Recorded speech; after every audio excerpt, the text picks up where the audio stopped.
बिस्मिल्लाहिर रहमानिर रहीम आऊज़ु बिल्लाहि मिनाश शाइतानिर राजीम बिस्मिल्लाहिर रहमानिर रहीम। হে জগতবাসী, আজ আমি শামীম আলী চিশতি আপনাদের সামনে একটি আলোচনা নিয়ে আসলাম। এই আলোচনাগুলো অবশ্যই মানুষের দরকার। যদি কেউ খেয়াল করে শোনে এবং বোঝে, ইনশাআল্লাহ উপকৃত হবেন। হে জগতবাসী, ধরেন আপনি কি করে বুঝবেন যে আপনার শত্রু আছে? এই পৃথিবীতে একজন মানুষের শত্রু যদি বাহ্যিকভাবে গরু, ছাগল, ভেড়া, এগুলা কিন্তু মানুষের শত্রু হয় না। মানুষের শত্রু মানুষই হয়। তাহলে আপনি যদি স্বপ্নযোগে দেখেন যে আপনাকে একদল কুকুরে দৌড়াইতেছে এবং কোনো কুকুর এসে আপনাকে কামড় দিয়ে ফেলেছে, তখন আপনার কি বোঝা উচিত? কি বুঝবেন যে আমি এটা কি দেখলাম?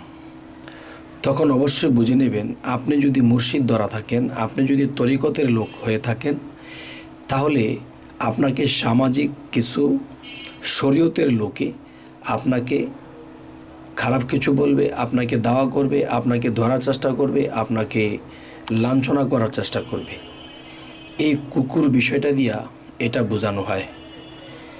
আচ্ছা, যদি দেখেন কিছু কুকুর আপনার হুমকারে তারা দৌড়ে পালিয়েছে, তখন আপনি ভাববেন সামাজিক যারা শরীয়তের ইবাদতকারী, এরা আপনার বিষয়টা যখন দেখবে যে আপনি রাগান্বিত হয়ে দাঁড়িয়েছেন বা আপনি অন্য অবস্থান কেমন জানি দেখতে বিকট হয়ে গেছেন, তখন সেই কুকুরগুলো যদি আপনাকে দেখে পালিয়ে যায়, তখনও বুঝবেন যে সমাজের কিছু লোক আপনাকে একটু কর দেবে বা একটু ভয় পেয়ে চলবে। এবার আসি, আপনি যদি বোঝেন যে আপনার ব্যবসার ক্ষতি করবে, আপনার সংসারের ক্ষতি করবে, আপনার স্ত্রীর পুত্র কন্যার ক্ষতি করবে, তখন আপনি কি করে বুঝবেন যে স্বপ্ন আল্লাহ দেখাবে? কেননা আপনি বিপদগ্রস্ত হবেন সামনে, তখন মনে মনে বলবেন, আল্লাহ, আমি এরকম একটা বিপদে পড়লাম, তুমি আমাকে দেখলে না। আল্লাহ দেখেছে ঠিকই, আল্লাহ আপনাকে দেখাইছে ঠিকই, আপনি বুঝেননি। না বোঝার কারণে আজকে এই অবস্থা, বিপদগ্রস্ত হতে হয়েছে। আল্লাহ সবসময় নির্দোষ, তবে আমরা বোঝার চেষ্টা করি না। তো এখন যে কথাটি বলবো, যদি আপনি দেখেন বিষাক্ত সাপ আপনাকে দৌড়াইতেছে, তখন আপনি ভাববেন যে আপনাকে অবশ্যই এমন কোনো লোক আছে যে আপনার শত্রু হয়ে আপনার পিছনে বেজে আছে, যে কোনো মুহূর্তে আপনার ক্ষতি করতে পারে। যদি আপনি অজগর সাপ দেখেন, তাহলে অজগর সাপের মুখে বিষ নাই। বিষ না থাকলে তবুও তো সে সাপ, তাহলে আপনি বুঝে নেবেন যে সে আমাকে একবারে গিলে খাবে। তার মানে আপনার অস্তিত্ব একদম নষ্ট করে দেবে। আর ছোট ছোট বিষাক্ত সাপে যদি কামড় দেয়, তাহলে আপনি বুঝবেন যে ছোটোখাটো কোনো শত্রু আমাকে যন্ত্রণা দেবে কিংবা আমার কোনো ক্ষতি করবে। তখন বিষ নামাতেও কিন্তু মানুষের যেরকম খরচপাতি হয়, কষ্ট সইতে হয়, ঠিক এ ধরনের শত্রু আপনার পিছনে লেগে আছে। আরেকটা বিষয় হলো যে আমরা কখনোই আল্লাহকে দোষারোপ করতে পারবো না। প্রতি মুহূর্তে আমাদেরকে আল্লাহ স্বপ্নের মাধ্যমে বুঝিয়ে দিচ্ছে। তো এখন আমরা যদি এই জিনিসগুলো বুঝে না নেই, বুঝে না চলি, তখন আল্লাহকে বলতে পারি, আল্লাহ, আমরা কি এই কঠিন স্বপ্ন বুঝি? আরে তুমি বোঝো না বলো কি? তোমার পৃথিবীতে চলাকালীন বহু জ্ঞানী আছে, এই জ্ঞানীদের সাথে তুমি বোঝো। যেমন একটি কথা কোরআনে আল্লাহ বলেছেন, কিছু কথা কোরআনে, যে আমি তোমাদের মধ্য থেকে আমি রাসূলকে বের করে এনেছি, তোমরা তাকে মানোনি, তোমরা তাকে অত্যাচার করেছো, অবিচার করেছো।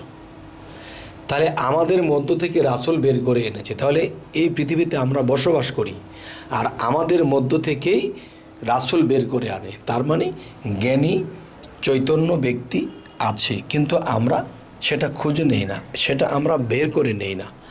তাহলে এখন কি হলো যে আমরা সে বিপদগ্রস্ত হয়েই থাকি।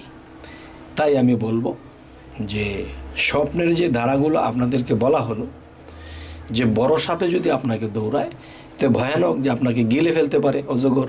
যদি ছোটোখাটো কোনো সাপে দৌড়ায়, যদি 5টা সাপে দৌড়ায় তাহলে বুঝবেন আপনার 5টা শত্রু আছে।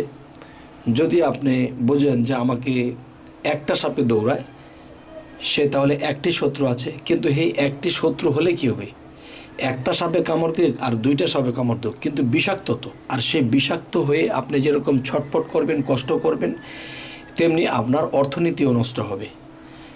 তাই আমি বলি যে এই পৃথিবীতে আমরা মানব জন্মে এসেছি ঠিকই, কিন্তু মানুষের যে কর্ম, মানুষের যে জ্ঞান, মানুষের যে চরিত্র, এই জিনিসগুলো আমরা সংরক্ষণ করি না।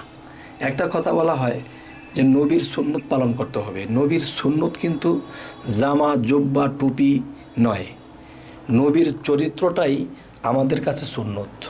নবীর চরিত্রটাকে যদি সুন্দর করে ধরে রাখতে পারি, যে সুন্দর কথার আরবি ভাষা হলো সুন্নত, তাহলে সুন্নত যে বিষয়টা, সেটা যদি আমাদের মধ্যে সাজাইয়া রাখতে পারি, তাহলে কি হবে, যে এটাই নবীর সুন্দর চরিত্রকেই বলা হয়েছে নবীর সুন্নত।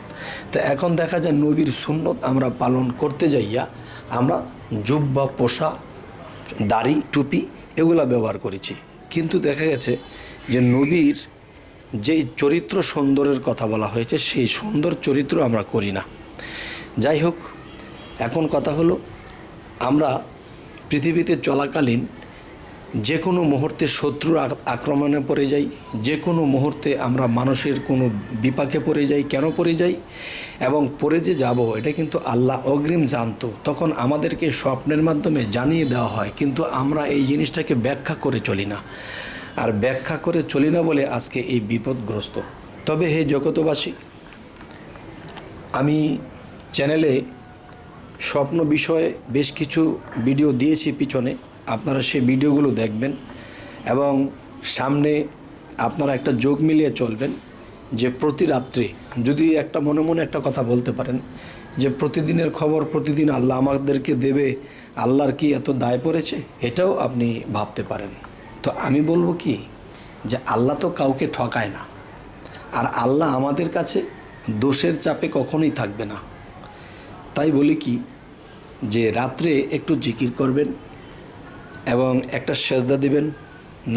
নামাজের সেজদা তো আলাদা, কিন্তু নামাজ ছাড়াও একটা সেজদা দিবেন আল্লাহু আকবার বলে। তখন সেই সেজদা দিয়ে যখন আপনি আল্লাহর জিকির করতে করতে ঘুমাবেন, তখন আপনার ভিতরটা যখন নামের আলোতে আলোকিত হবে, তখন যে সেই স্বপ্নগুলো আপনাকে দেখানো হবে, একদম ক্লিয়ার দেখতে পারবেন, এখানে কোনো ঝামেলা থাকবে না। তখন কি হবে, এই স্বপ্ন রিচার্জ করবেন, অর্থ করার পরে যদি আপনি বুঝতে পারেন এবং বুঝে চলতে পারেন, তখন আপনার বিপদগ্রস্ত আপনি হবেন না। যদি আপনি নিজে না বোঝেন, তাহলে একজন কামেল ব্যক্তি যারা স্বপ্ন অর্থ করে, এদের কাছে বসে এই জিনিসগুলো ফায়সালা করে নেবেন। তাহলে দেখেন, আপনি 1 বছর ইনকাম করেছেন, এমন একটা বিপদে পড়েছেন, 1 বছরের ইনকাম নষ্ট হয়ে গেছে। আর যদি এই স্বপ্নগুলো আপনারা একটু বুঝে, একটু রিচার্জ করে, অর্থ করে যদি চলেন, তখন কি হবে, তখন দেখা যায় যে ওরকম বিপদে পড়লেন না, আপনার সারা বছরের ইনকাম নষ্ট হলো না, মন ভালো থাকবে এবং আল্লাহর ইবাদত মন লাগিয়ে করতে পারবেন। এই সুযোগ সুবিধাগুলো আল্লাহ আমাদের জন্য রেখেছে, কিন্তু এই সুযোগ সুবিধাগুলো আমরা ত্যাগ করি, আমরা ধরে রাখি না। তবে হে জগতবাসী, আমাদের এই চ্যানেলের আলোচনা এবং স্বপ্নের ব্যাখ্যা আপনাদের যদি ভালো লাগে, তো অবশ্যই সামনে আরও ব্যাখ্যা পাবেন। আমাদের চ্যানেলটিকে সাবস্ক্রাইব করে আপনাদের আয়ত্তে রাখুন, যাতে আপনাদের সাথে পরবর্তীতে সাক্ষাৎ হয়। তবে আজ এই বলেই রাখবো, সকলেই ভালো থাকবেন। আল্লাহ হাফিজ।